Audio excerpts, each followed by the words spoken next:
আজ আমি তোমাদের একটি গল্প বলতে যাচ্ছি। গল্পটি হলো এক গরিব এবং সৎ ছাত্রের। রাফি এক গরিব ছাত্র, প্রতিদিন হেঁটে স্কুলে যেত।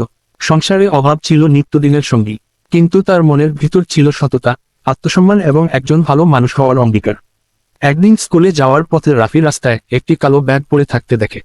কৌতূহলবশত ব্যাগটি খুলে দেখে ভিতরে বিশাল পরিমাণ টাকা। প্রথমে তার মনে নানা চিন্তা আসে। এসব টাকা দিয়ে সে তার পরিবারের কষ্ট লাঘব করতে পারত, স্কুলের বকেয়া মিটিয়ে দিতে পারত।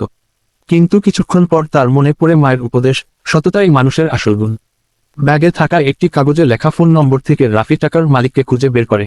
বৃদ্ধ ব্যক্তি ফোনে কান্নাজড়িত কণ্ঠে জানান, এটা তার স্ত্রীর চিকিৎসার জন্য জমানো টাকা, যা তিনি ভুল করে ফেলে এসেছেন।